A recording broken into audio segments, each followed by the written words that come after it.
Hello, everybody, and welcome to the final third. And today we're going to be doing our Premier League Matchweek 6 reaction to the games that happened this weekend. Now, today is the Monday as we are recording. The West Ham game just finished, so obviously the full Premier League weekend's done. Interesting results. A lot of, random results, I would say. Results that we didn't expect. But it's another great Premier League weekend. I say we just get straight into it, guys. What do you think? But again, before we do that, we need to reveal the player from the last video. Do you want to reveal the player? Yes, the player was Jermaine Defoe. Let us know if you got that in the comments, and at the end of the video, we'll do another quiz for the new player. Also, it's good to have Ali back. Obviously, he's back from holiday. He's taken over Hassan's job again. I'm glad to be back. He's taken over Hassan's job, but he was revealing the players. But obviously, now Ali's back. He's yeah, exactly, interim manager. We'll be talking about managers in just a second. So let's just get straight into the Manchester United game. Obviously, Man United lost 3-1 to Brentford. A lot happened that game. Obviously, not a good team performance from United's side. But I want to sort of ask Ali specifically about one player. Obviously, Bruno Fernandes didn't have the best game in the world. He hasn't really played well for Manchester United a lot since he's moved into the midfield pivot. Missed the penalty again. What did you think about his performance, Al? Honestly, very disappointing. Personally, I've said it a lot of times to Carlos and Hassan that I think that they should have cashed in on Bruno Fernandes in the summer. I don't feel like they'll get an offer like that again from Bruno Fernandes. I mean, there's 100 mil from Saudi. I think that money could have been spent elsewhere, Look, fair play to Bruno. He is a good player. He has been a great servant for United, but I think he's just fallen off now, unfortunately. And yeah, obviously, he's missed a couple penalties, crucial penalties this season against Fulham, against Brentford. And yeah, it just looks like he's fallen off. He is a good player, but I just think the 100 mil could have been, well spent for you guys on like a player like Belieber. And yeah, on top of that, I was impressed with Brentford, though, to be fair to them. They had a good performance considering, everything that happened with them in the transfer window, losing the manager and losing a lot of good players. So, and obviously I have them to get relegated. So to be fair to them, I was very impressed with them. But yeah, that's my thoughts really on Bruno. I think it's just been a bit disappointing this season, unfortunately, from what we're used to. And yeah, I think they should have probably cashed in the summer. Also, just a little add-on point. I just wanted you to answer this as well. Do you think that buying the attacking midfielders we did in Cunha and Mbeumo is a mistake? Because we obviously spent money on them and moved Bruno Fernandes back into midfield. Obviously, we didn't sell him. Do you think it would have been the best idea was to keep Bruno Fernandes, play him in the attacking midfield role, and not buy either one of Cunha and Mbeumo and invest in a midfielder like Belieber?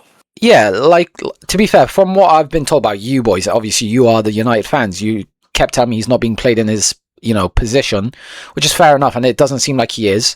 And Carlos, you're right. I personally don't think they should have bought both Cunha and Mbeumo, considering they were going to keep Bruno Fernandes.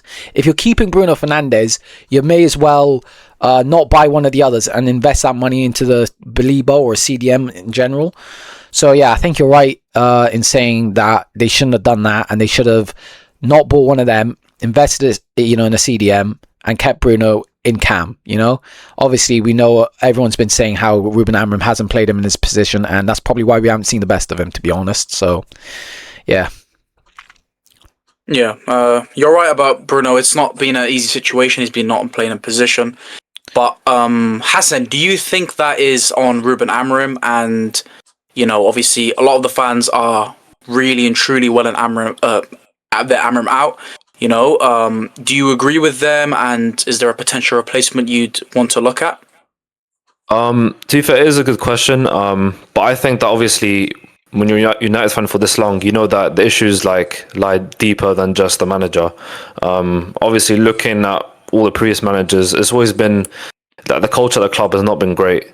And just the overall mentality of players, it's not the same as the old United players that won it all. So it's just the main issues to do the players, to be honest, and obviously higher up with the Glazers and stuff. But I think obviously Ineos have taken over, so it's not really the Glazers that make the choices anymore, it's more Ineos. But yeah, with Amorim, to be honest, it is kind of on him as well to pick Bruno in that position, because essentially he's not being forced to pick Bruno. Either someone higher up is telling him that he has to play Bruno and fit him in the team regardless of what position he plays, or he's just very stubborn and just thinks that Bruno is good in that position. Look, I think what Ali said is right. I think that we should not sign both Cunha and Mbeumo. Even though they're both class players, I think that we should have invested in a defensive midfielder.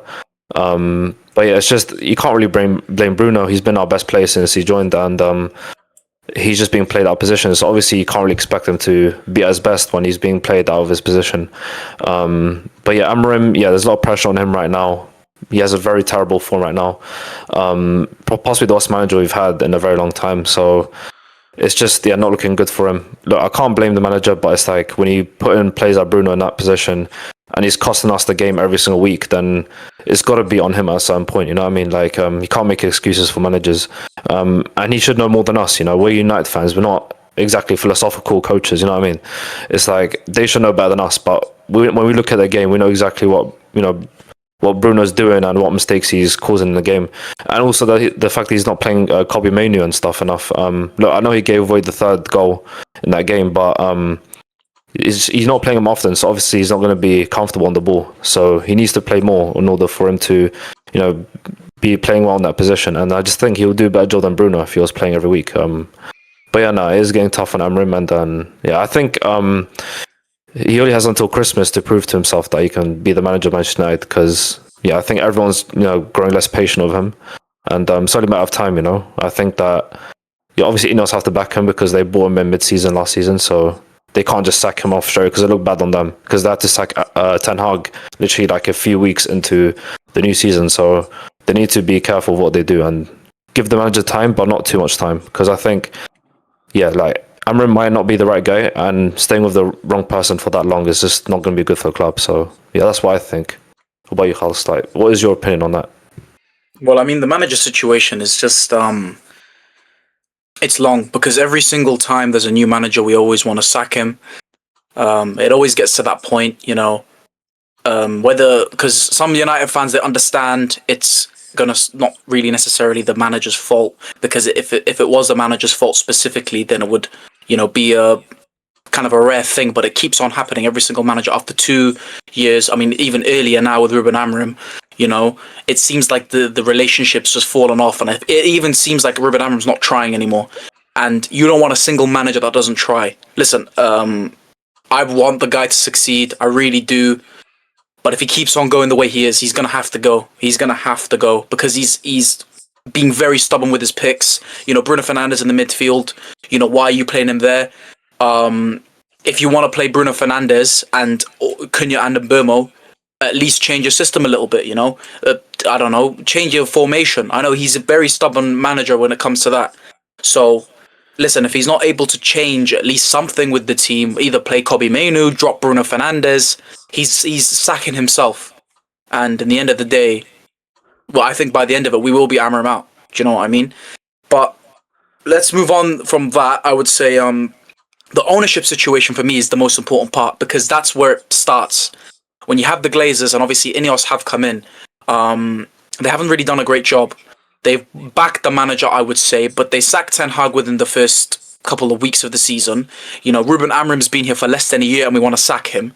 Whether that's their fault in particular, I wouldn't say necessarily it is, but obviously they have invested in the new Carrington, which is a very good step forward. But again, it has to happen a lot more quicker, because honestly, the decline of United is going down so quickly where it's going to be hard for Ineos to sort of counteract that. Like, at a certain point, I think we haven't hit the bottom of the barrel.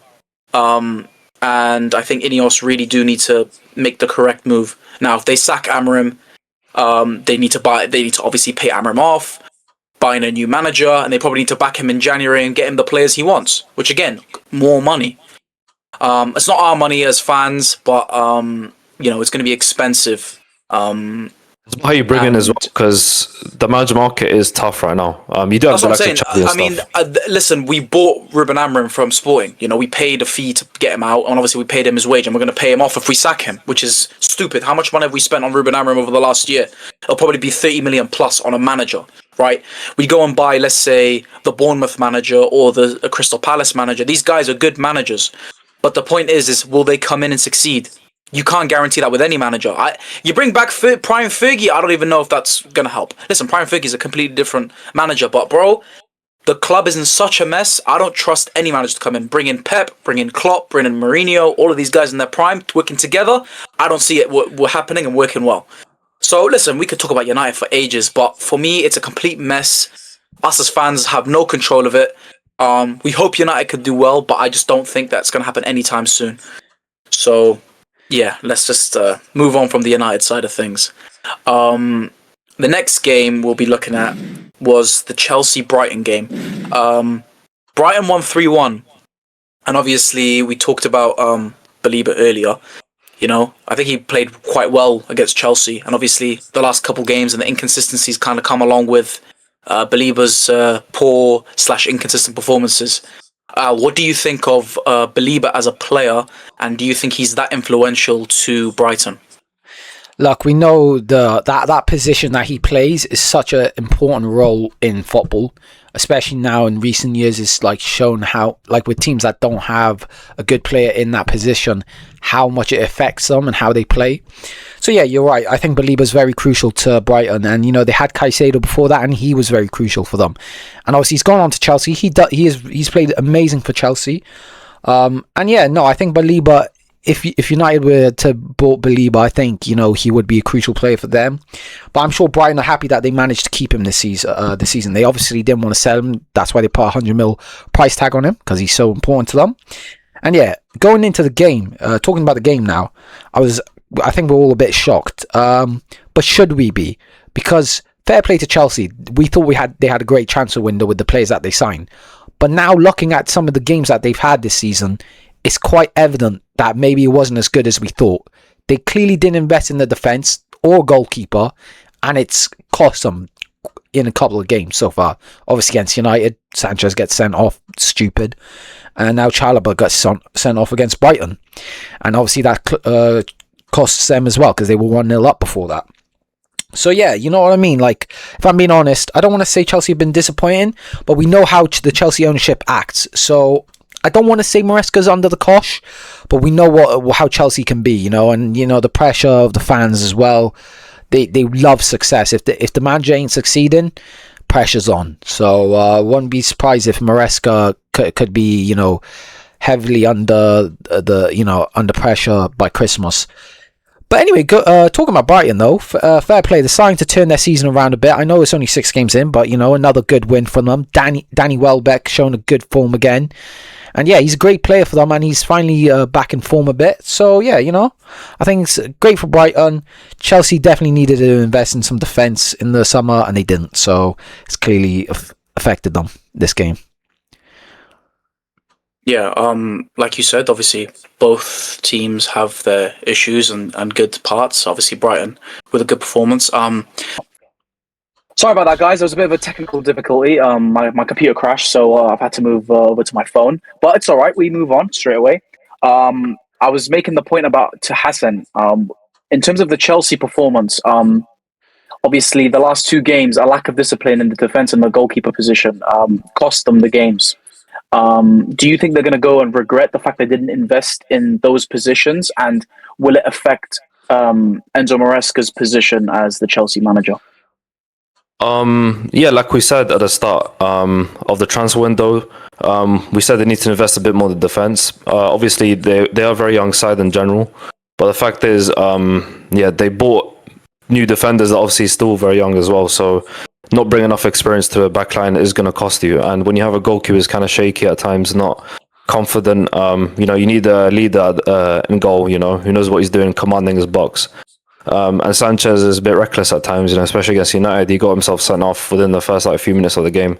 So obviously when that happens, all hell breaks loose. Like obviously Maresca started doing crazy substitutions and taking out Estavao and Palmer and Nato. So completely went to shutdown after that. So, and that's what cost them the game, to be fair. Obviously they went down 10 men, but also United did as well. But obviously they conceded 2 goals because United was 1 man up.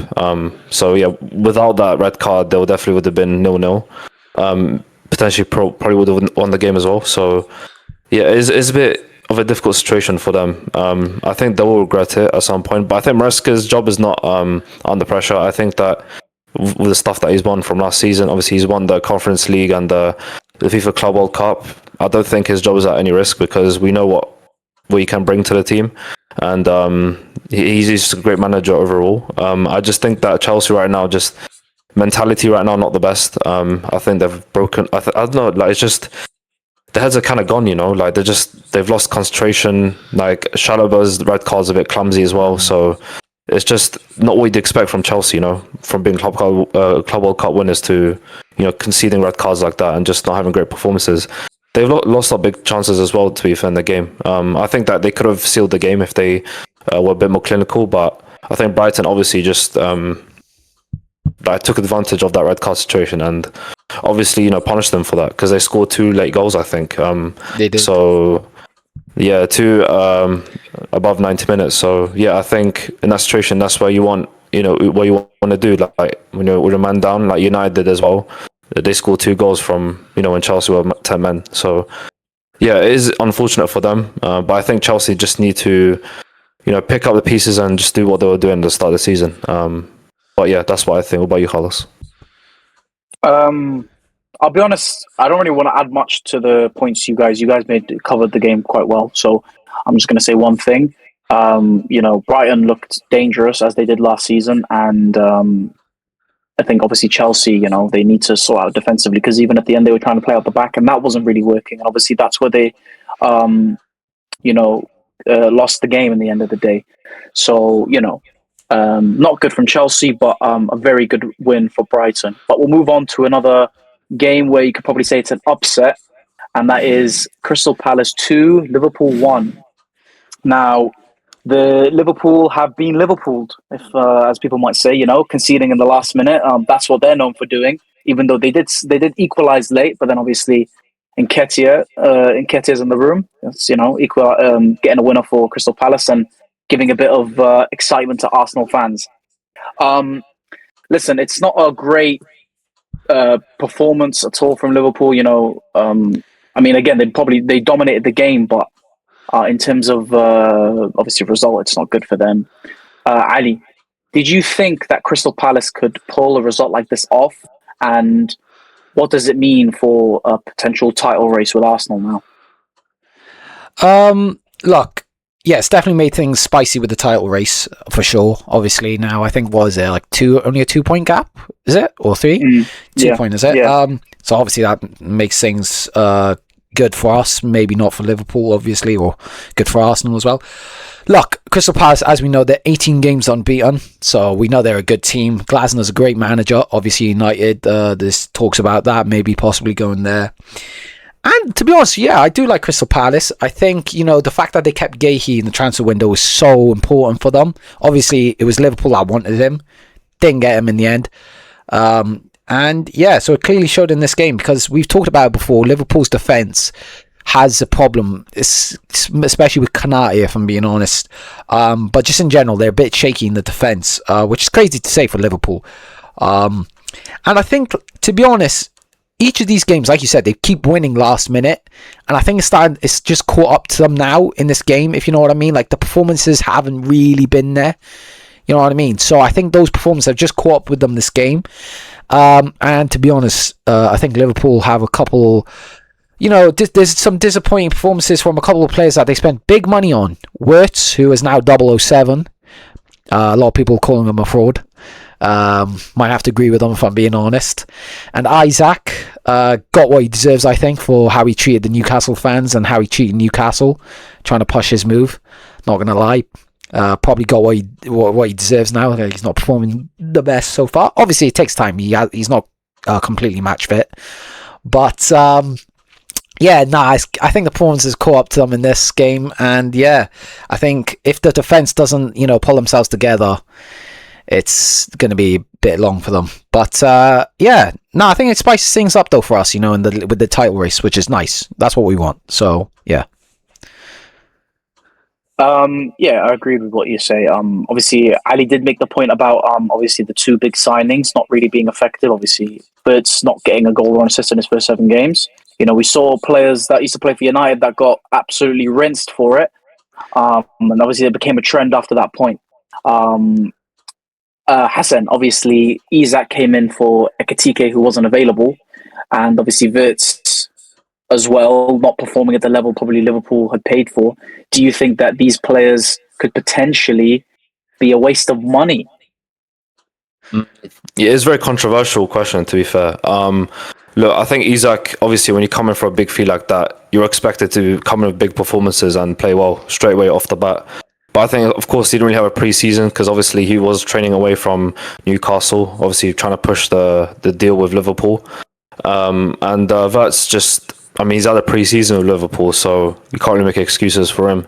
I think that he's been quite lackluster since joining Liverpool. Hasn't really offered much. And unfortunately, he was my young player of the season. But it's looking like he's not going to be that. Look, he could turn around in the second half of the season, but at the moment, it's looking like he's a waste of money. And with regards to Ekitike as well, he's just proven that you don't need to be a player, who's worth 130 million to, perform. And he's performed really well since joining Liverpool. Like, I've very been impressed of him. The way he plays, his hold-up play is very good, very direct, quick, good dribbling as well. Like, he's got it all, to be fair. I think he's probably the best striker like this season in terms of like the new signings. I think Gyökeres hasn't really hit the home running as well. But I don't think that's his fault. I think that's more of Arsenal not creating enough chances for the striker. But I think out of all the strikers, he's been the best one. So yeah, it's just looking like Liverpool didn't really need to invest that much money into Isak and Verts.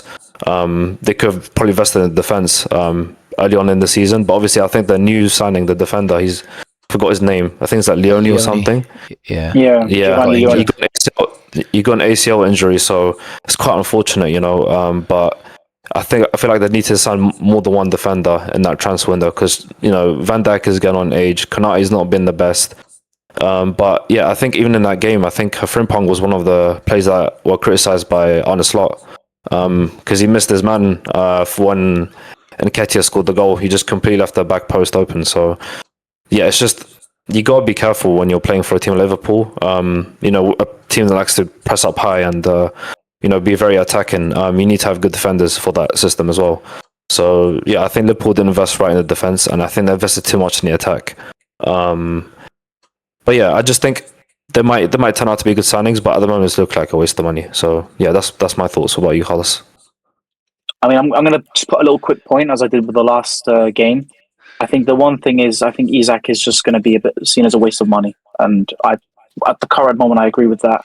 I know it's a long season. I know people come in and they can have an impact later down the line, but obviously Ekitike did get a red card in the previous game, which obviously Isak had to play, but obviously didn't perform. If you want to stake a claim against the player who's come in and really performed well in Ekitike, I said it in the transfer window. Why would you spend over £200 million on two strikers?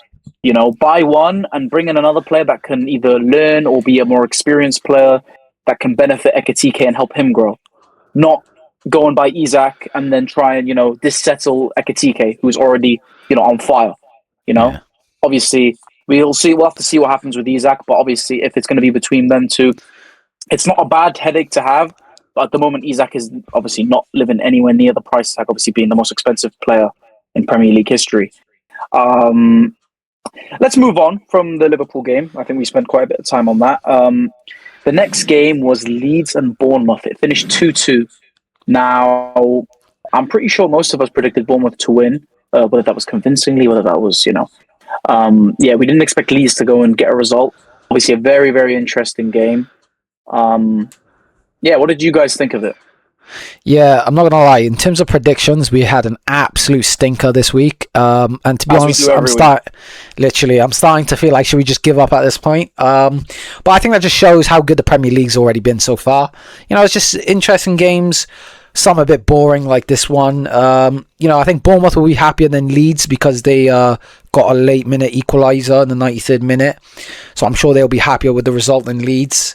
The concerned Leeds are also at home, so they probably, and getting a win for a team like Leeds, who are promoted team, it's really big, isn't it? So I'm sure they'd be quite disappointed. Happy with the result, it's a point. They probably weren't expecting that before the game, but considering that you're 2-1 up and then you concede that late, it's going to be very disappointing for them. But yeah, like you say, we expected Bournemouth to win, mostly because we think they're a very good team with a great manager in Iraola, who a lot of teams would love to have, especially like United. We've said it again. I would have loved him at West Ham, but we got Nuno, who I'm happy about. And they've, the reason we expect them to do better, they got players like Kluivert, Semenyo, who we everyone thinks he's a great player. He is a great player, and I'm surprised that he didn't get moved, to be honest. But yeah, no, they got some good players. They are a great team. I'm sure they'll still carry on to do well this season. And you never know. They could get push for Europe this season, to be honest. But for Leeds, I think it's still a good point. And yeah, there's not too much to say. It's a draw at the end of the day, so there's not a lot you can say. What about you, Hassan? For me, I'd say you got credit to Leeds. To be fair, they've been under fire, for most part of the season. Everyone's saying they're not good enough, not enough quality. But I think that they played pretty well that game. They had a lot of chances on goal. I think out of all the chances, I think Leeds probably had the more dangerous chances. So, for a team that's not been performing the best since the start of the Premier League, they've been pretty decent this game. I think Longstaff was an excellent player that game. His goal was an absolute rocket. Great goal from him. But yeah, I just think, of course, you expect Bournemouth to come in and win. They are the better team, and they are the team with a more interesting, attractive style of football. So you'd come in and expect them to win. But I still think that it's a good result for Leeds. I mean, Leeds do need a point against a team like that to give them more confidence throughout the season.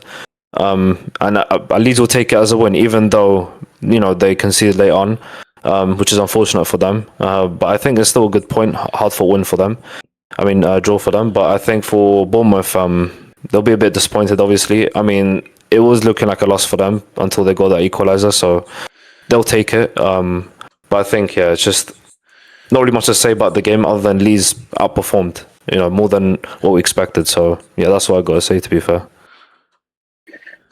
Well, when it comes to what I think of the game, like you said, it's a draw. Nothing much really happened. I say that's 2-2 draw. A lot happened, actually. But, I didn't watch the game, if I'm honest with you. Didn't really know what happened. But I am quite proud as a Welshman, fellow Welshman. Joe Rodon, man born in Swansea. He did score. I think that's his first Premier League goal not sure if he's the first player from Swansea to score, but might be wrong completely. But yeah, that's nice to see. Semenyo obviously getting a goal as he is fantastic, and I'm sure a big club will buy him either in January or next summer, because I don't think he'll stay at Bournemouth for a long time. I'm sure a big club will definitely come in for him. And listen, I think that Bournemouth have a very bright future ahead of them, and I mean, Leeds getting these results, I'd say all the Championship clubs have gotten decent results this season, so they could make the relegation battle a lot more interesting than we would have thought. So, yeah, that's what I'll say about the game. Move on to Manchester City, obviously beating Burnley 5-1. Listen, we all expected Manchester City to win, and convincingly as well. Didn't actually expect Burnley to get a goal, and it was kind of a strange game. Obviously, we saw that the defender for Burnley scored 2 own goals. I'm pretty sure I saw a post of him saying, "This is the worst day in football for me." Obviously, going to the Etihad and getting that performance. Guy. Would you say that maybe Burnley sort of covered themselves in glory at all? Absolutely not, mate. 5-1. What are you talking about, mate? Covering themselves in glory. 5-1. Look, it's City, so what do you expect? Like you said, we thought it was going to be a convincing win. It was a convincing win. I've said it before, Erling Haaland, best striker in the Premier League, better than Isaac, and he's showing it. 2 goals late on, that's why, for me, he's the best. And yeah, because we've had this, me and Khas, we've talked about it before, he thinks Isaac, might be better as a footballer. I still think Haaland is even better as a footballer as well. Because when it comes to being a good footballer, you have to be consistent. And that what Haaland is. This is his worst Premier League start, and he's already still scored like 5 or 6 goals. Do you know how crazy that is? And it's his worst start to the Premier League season. Just shows how good of a player he is. And again, there's not too much to talk about. I mean, it was expected. The win was expected, especially the convincing win. But you got to feel bad for the centre-back that scored 2 own goals. He's part Can I just add one point? Haaland's actually scored 8 goals this season. Bloody hell. See, you know what I mean? Like, what can you say, bro? He's just so good. And yeah, no, but going back to it, you got to feel bad for the centre-back. Esteve, I don't know how to say his name. Esteve or something. Something like that. Esteve, yeah, whatever. I'm sure he's gonna. He wants to forget about this game. Poor guy. And yeah, but like I said, we expected it from Manchester City. They're just such a good team, so dominant, and this is more from what we expect from Man City. You know what I mean? Just dominant. So yeah, there's not too much to really add, to be fair. Hassan, obviously, looking at the Manchester City side of things, obviously they scored obviously late on. The result was 5-1, but at the end of the day, as a team, probably you look at the way they scored the goals. Obviously, 2 goals really late on. Haaland scored in the 90-minute plus twice. Obviously, 2 own goals on the Burnley side of things. Obviously, the scoreline might disguise the performance. Obviously, yeah, they dominated the possession, which you expect them to do, and all that. Do you think that they are? I don't even know what to say. What's the word? Very reliant on Erling Haaland to get them through games, or do you think that it's a good team performance and they should just be happy with it? I think overall the team did play pretty well, but obviously when you have a player like Haaland, who's probably the best striker in the Premier League, as Ali's mentioned, obviously you do have to rely on that person to be the main man and the main source of goals.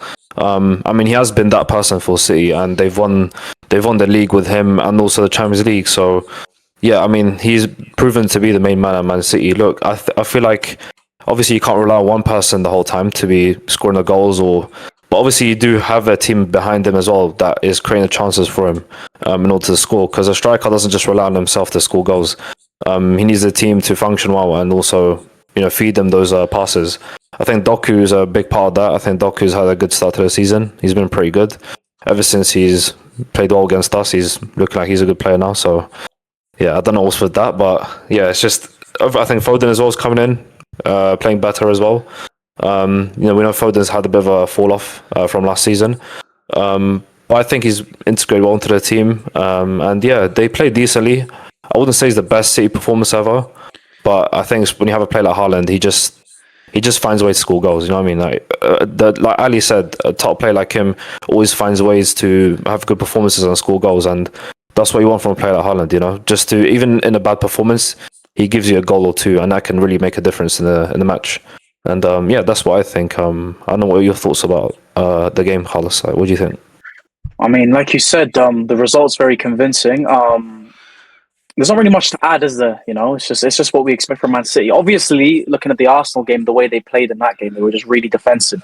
I mean, at home against Burnley, you expect any team to try and dominate, unless you're Man United, obviously. Yeah, Man City just do their thing against this. Like the promoted sides, they always come to the Etihad and always get battered. I don't think I've seen, at least recently, a Premier League sort of promoted side come in, and really give Man City a very good game. It's always Man City dominating them and getting convincing wins. So yeah, that's pretty much all you can say about the Man City game. But the next game is another promoted side that had a good result, and that is Sunderland, who are on fire this season. Just to add before we get into the analysis part of it, there's a stat. Since the beginning of April, Man United have collected 12 points in the Premier League. Sunderland, since they've been in the Premier League, they've collected 11 points. So a 1 point difference in God knows how many games. So yeah, it just shows how well they've done and how poor Man United are. But obviously, we can't talk about Man United too much, even though they're the biggest talking point. Well, United, obviously. Ali, before we talk about the Sunderland side of things, obviously it's their win and they're the team that are doing very well. Let's talk about the team that isn't doing well, and that's Nottingham Forest. Obviously, they bought in Ange Postecoglou. Nuno Esprit obviously got sacked and now is your manager. What do you think is the main issue with Forest? And do you think it's a manager thing? Is it a player's side thing? Or is it the ownership? Look, I don't want to get in trouble, but it's definitely the owner, right? I hope he doesn't see this, but I think everyone knows it's the owner. I just think, look, it was said that I think it wasn't just the owner. I think it was like the sporting director or the chairman that Nuno was having problems with.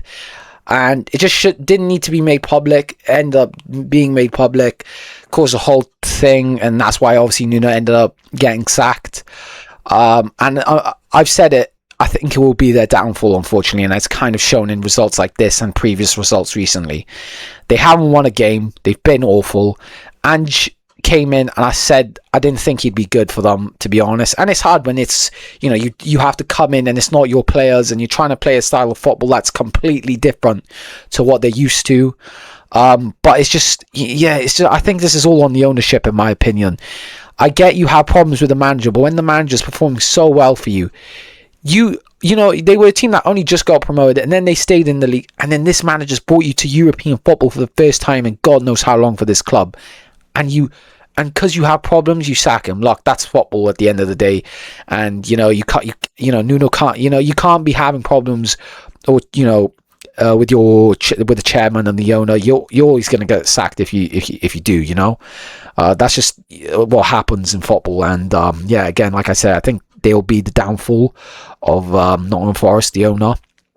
But going on to Sunderland, give them some praise. Like Carl says, they got 11 points, which is crazy to think, especially for Sunderland. Like we said, we thought they'd do well this season, but this well, beyond my expectations. So got to give respect to them. They're a good team, and it's exciting to watch. So I hope they can carry it on, and that's what I think. And obviously, Ali was just talking about the Sunderland side of things. I saw one Sunderland fan, saying that Granit Xhaka might be the best player in their recent history. When it comes to the Sunderland side of things, obviously they had a great transfer window, and we said, these signings could be a bit of a make or break, because obviously we've seen some teams sign loads of players and still get relegated, and obviously we see how Sunderland have started. Obviously they can't get carried away at all. Do you think Sunderland are able to consistently keep up this form, or do you think this is just a bit of a a false start? I think they're just a good team, to be honest. I don't think that it's like a false start. I think they've played well against a lot of teams. Obviously, I don't want to mention the West Ham game, but they started off the season really well. So it's like overall they've been pretty good in most games. Of course, they've lost a couple, but I think for a team that's newly promoted, they've actually played really well. And I think the biggest praise you got to give to in that game is the goalkeeper. He was insane that game. Like, the amount of saves he made is it's just crazy. Like, you couldn't believe it. If you watched the shots back of Nottingham Forest, it's like that brother needs to get tested. You know what I mean? But it's like, they were a great team, to be fair. I mean, the players like Masuaku and Mukiele, very solid in defense. Players that played in the big teams as well. Mukiele's played for PSG and RB Leipzig as well. So, it's crazy the fact that Sunderland employed someone like that in their team. And Xhaka as well, obviously, he's won the Bundesliga with Bayer Leverkusen. So, having a player like that who's experienced and also once played in the Premier with Arsenal, that is exactly what they need. And he's proven to do that as well. Great leader. He's their captain as well. He's had 3 assists as well since starting the Premier League, which is very good for a DM. So, there's not really much to say, but just overall very good team, and they did deserve to win just because the defense was solid, the goalkeeper had a good game, and Nottingham Forest just not capitalizing on the chances, and I don't know whether you could blame them or the goalie for that, but it's like they should have scored their chances, and it is what it is, and I think Postecoglou's not had a great start, but you can't really put the blame on him. He's coming as a new manager. The team is not in a great headspace right now.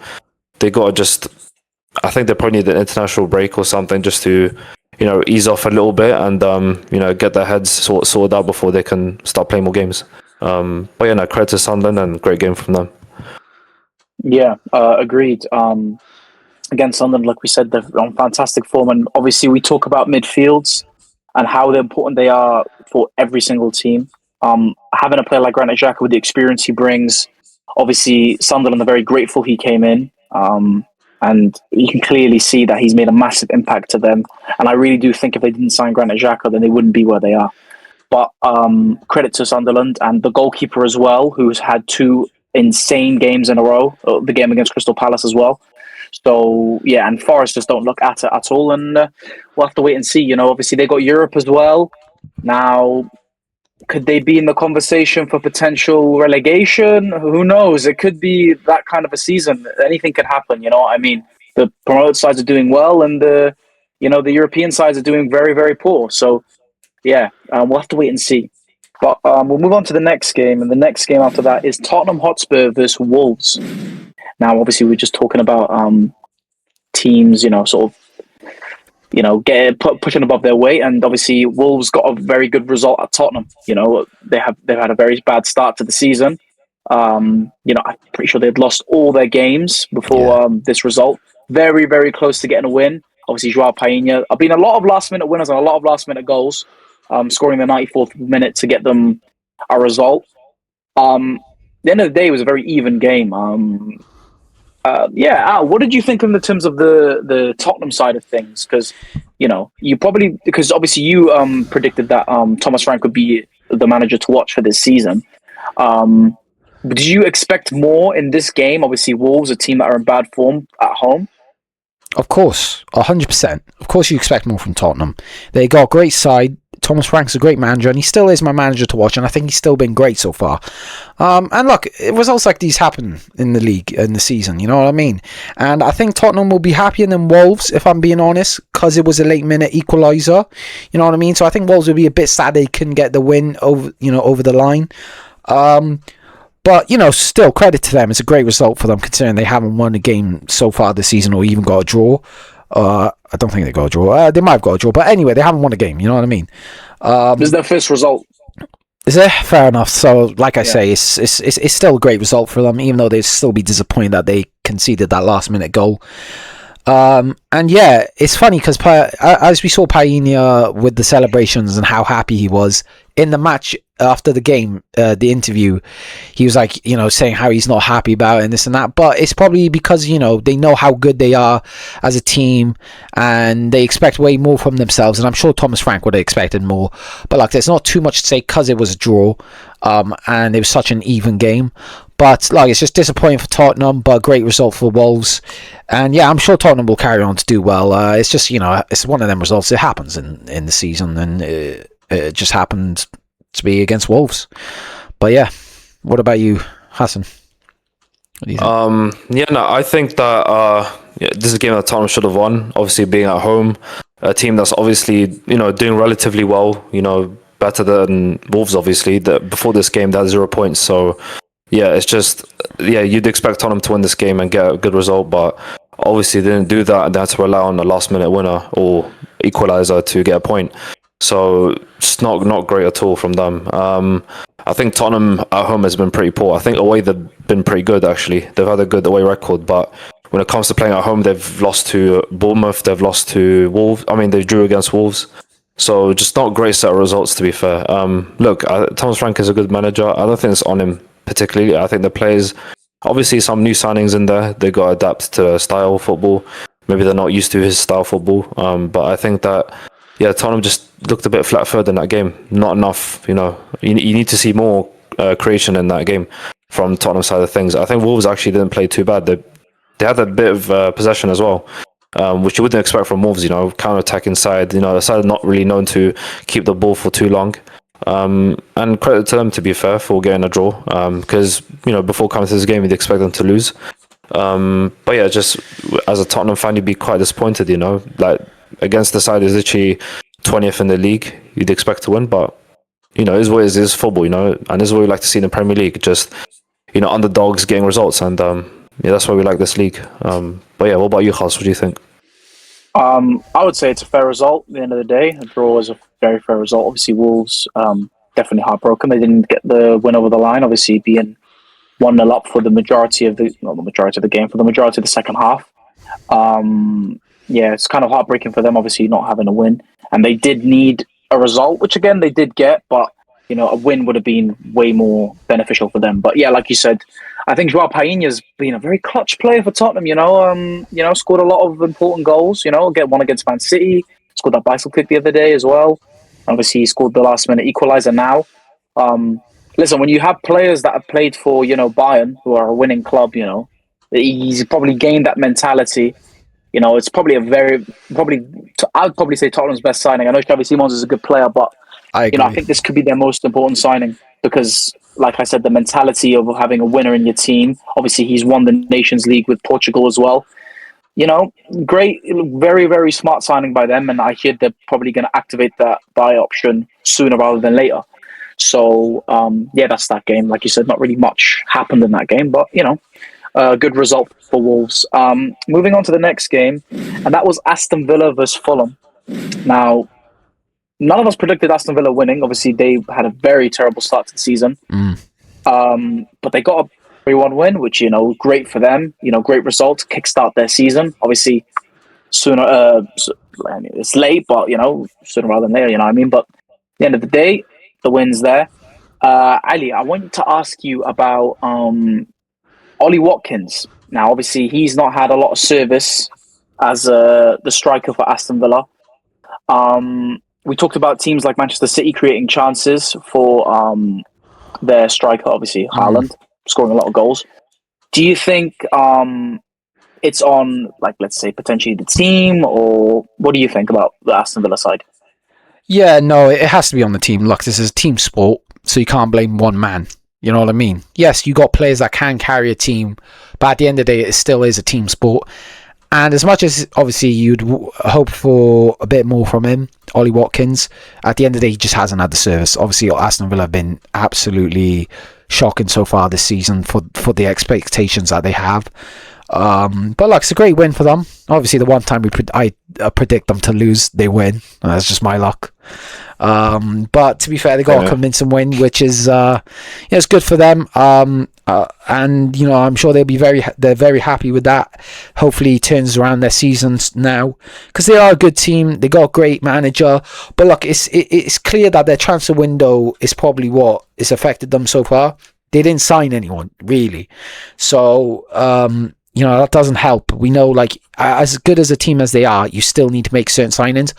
I think their problem has been with, for example, the loan signings that they made last season and obviously didn't keep them. These things are big impact. And obviously there's the PSR on them that, they don't want to break and get in trouble with. So that's obviously affected them as well. And it clearly shown in some of the results before. But like I say, again, going back to Ollie Watkins and the team and who's at fault, it's just the team, really. And like we said, we were a bit shocked to see how they were performing so far. But yeah, it's good to see that they finally got up and running with a win, and a good win, especially against a good team like Fulham. So yeah, and it's just a good win for them, and hopefully they can turn around their season now. So Aston Villa, like you said, great win for them. Hassan, did you add anything else on maybe even the Fulham side of things, potentially? Yeah, well, Fulham, obviously they started off the game really well, scored the early goal, Raul Jimenez, but didn't do much after that, really. Obviously Aston Villa pressuring them. I think John McGinn is probably the best player that match. He played very well. Obviously had a goal himself. So obviously it is a game of, football is a game of the midfield, If you don't dominate midfield, you basically lose the game, and you're under a lot of pressure. So I mean, he was probably the key reason as to why Aston Villa's midfield was stronger, and he was just passing the ball about, helping the attack. Morgan Rogers as well got an assist, so good for him. He's not been doing well this season, so it's good for him to actually have an impact in the team. But yeah, not really much to say other than Fulham should have probably should have taken that chance by the scruff of the neck. Scoring that goal is a very comfortable thing to do at the start of the game. 3 minutes in is perfect. It's a perfect start to any game. So they should have just continued building momentum from that and not just become flat-footed after that. But fair enough to Aston Villa. They played really well, and they deserve the result. Yeah, I agree with you. Obviously, don't win 3-1 without deserving it, I would say. Being clinical is a very important part of the sport. You maybe look at the stats and you might say Fulham maybe slightly edged it a little bit, but it was a very close game. I just think that probably Aston Villa were more clinical in the day. And again, Martinez being a very important player for Aston Villa, keeping them in the game. And, good goalkeepers win you games, as, we've seen with other teams. Having bad goalkeepers lose you games. So that's very good for Aston Villa. But we'll move on to the Newcastle vs Arsenal game. Probably the most interesting game this weekend. A lot happened in it. When it comes to the Newcastle side of things, do you think that they performed well enough to potentially, get a result? And obviously, we talked about, we've seen there have been multiple VAR decisions that happened in the game against both sides, probably. But I saw there was the Gabriel handball I don't know whether you both have seen that, but obviously some of these VAR rules we don't really know how they work. Apparently, it's in a natural position, but who knows? Do you think that these moments can obviously change games? Of course they can. Yeah, and it's really annoying because it's annoying because I think VAR is a good idea. It's just the execution has been poor. You know what I mean? It's just like I say, it's a good idea, just poor execution. Another VAR decision that I think went wrong. You could argue it's a natural position. Not too sure about that, if I'm being honest. Which obviously these kind of decisions can make or break a game for a team. You know what I mean? Because it was 1-1, I think, at the time, if I'm correct in saying that. And if Newcastle get that pen and score, you know what I mean, that changes the whole game for them. But look, Arsenal played really well to come back into the game, especially away at St James's Park, which we know is a hard place to win and perform because of the atmosphere. And I wouldn't be too worried if I was a Newcastle fan. I think they got a great team. They played really well for valiantly. And look, Voltemada looks really good, I have to say, which it's good for them because we talked about how they were missing that goal threat up front when Isaac left, and I think he's going to fill in, maybe not to the extent that Isaac did for them, but enough to help them get through games and stuff. But again, it's great from Arsenal. Gabriel is a bit controversial because it's the handball, and to be fair, he's the elbow he did on Voltemada early in the game and stuff like that. But good for Arsenal that he got a goal in the end in the last minute. Like I said, a lot of last minute goals so far this season, this weekend. It's a great result for Arsenal. Of course, Newcastle will be a bit disappointed and probably really angry with the VAR decision. But what can you say, man? This VAR is just not getting any better. Should they scrap it? I don't know. Personally, I thought it was a good idea, but it's just the execution's been poor.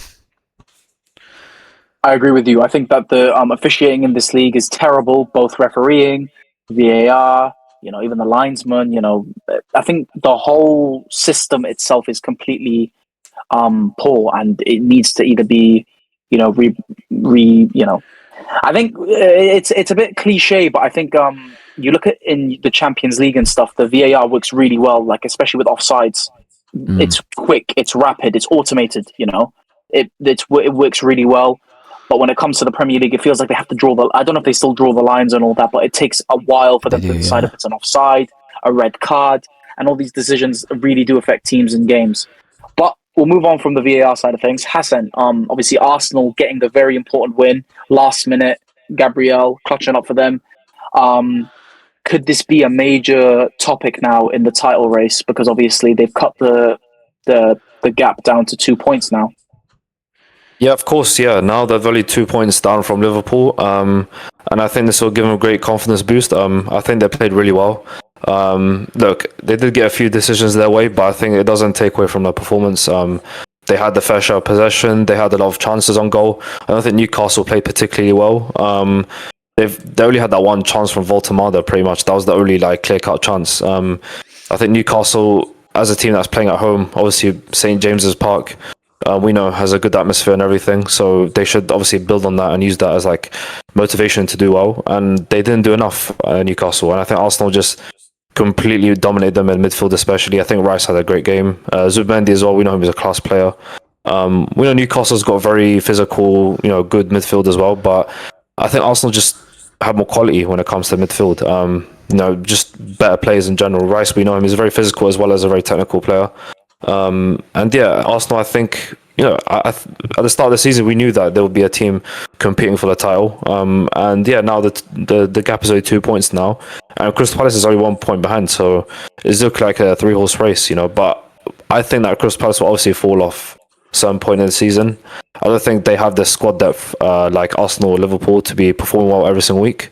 Because at some point they could lose key players due to injury, and that could completely change the season. But let's not hope. To be fair, I'm not someone that supports Crystal Palace, but it would be nice seeing a team like them doing well. If they can do a Leicester, that'd be really nice. But it's just we don't know. I think having a Premier League, it is a league that's full of excitement and a lot of unpredictable results. As we've done with our predictions, we haven't really guessed a lot of the games correct. So yeah, it's looking like a league that's very competitive. All across the board, all the teams are looking like they want to win the game, and yeah, for Arsenal, it's looking good for them, and yeah, we'll see what happens. But yeah, I think Arsenal is definitely up there as a contender.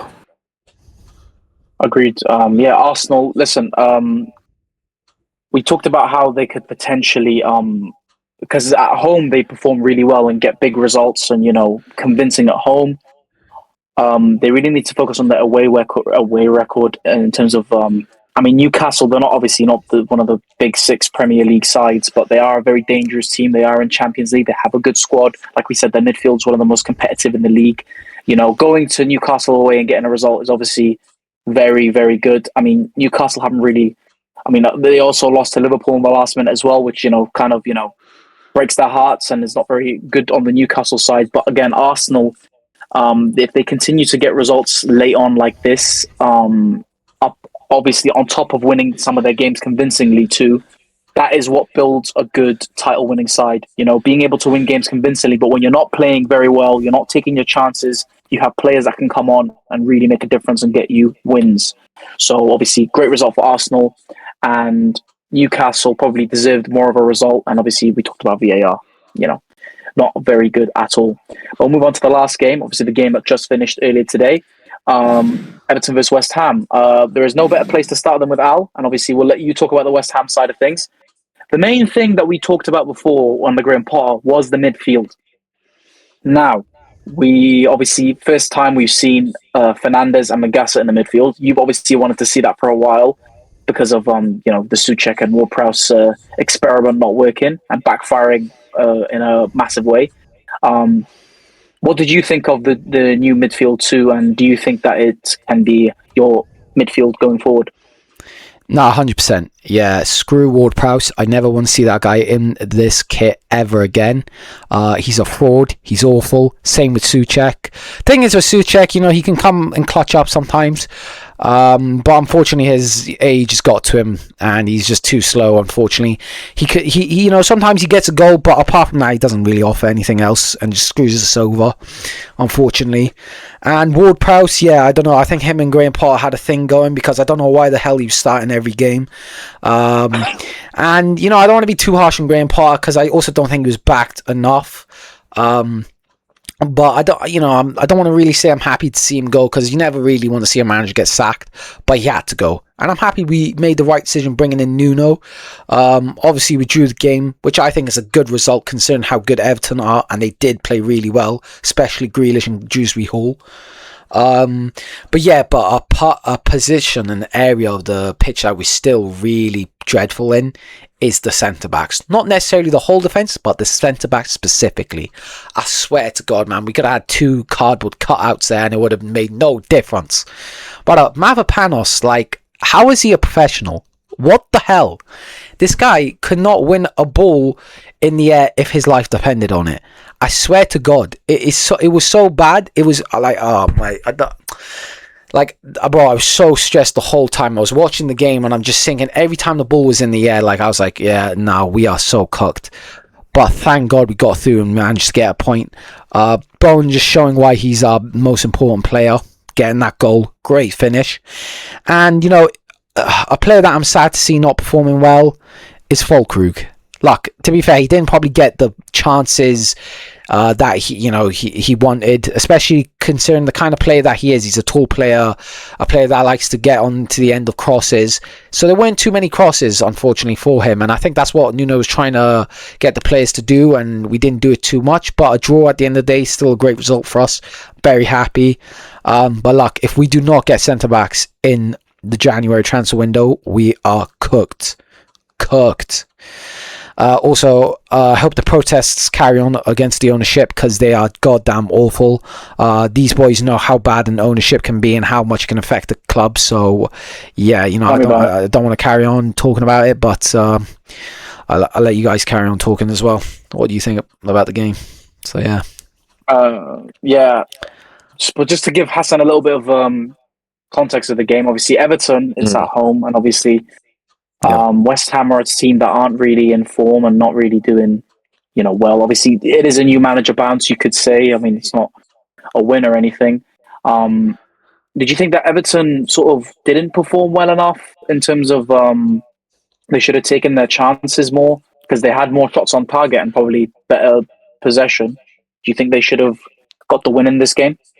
Yeah, you kind of expect them to win. Obviously, West Ham, not being on form right now, obviously just lost their manager. So you kind of expect them to be all over the place. But to be fair, second half, I think West Ham dominated. They played really well. Yeah, just Everton obviously playing at home is a big advantage. Obviously, they won the first game in that new stadium, so obviously they should obviously take this game in their own hands and win. But yeah, what can you say? To be fair, it's just no. I think Garner was good for them. I think he was good in the midfield, but I think that it's just defense. I think Tarkovsky looked a bit shaky at times as well. Obviously, had the yellow card as well given, so it's just he looked a bit shaky in defense. Not really much you can say. I think Grealish and Dewsbury Hall were standout players for Everton. Iliman Ndiaye was kind of disappeared. He wasn't in the game at all. I don't really see much of him. I think that's maybe because of Malik Diouf. I think he did pretty well in that game. I think it was quality. the way he was running down. The way he was running down the left hand side was great. His crossing was really good as well.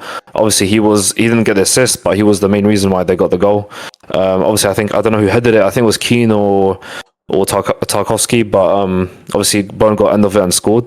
Great goal by him as well. We know Bowen is a great player for West Ham. I think Fulkrug wasn't too bad. I think he created some chances, but it's just he didn't have any chances himself to score. Obviously, there was one where I think another player took the ball off him, his own player. But yeah, I think also Somerville was good as well. I think it was very direct, very, very quick as well. Look, I think West Ham got good players. I think just Potter kind of hindered the team. He just didn't make the right selection. When Magassa plays, I think West Ham a bit more controlled in midfield.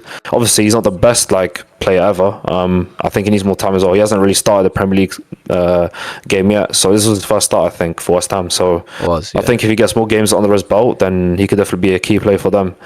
But other than that, not really much to say really. But I think the sandbags weren't too bad for West Ham.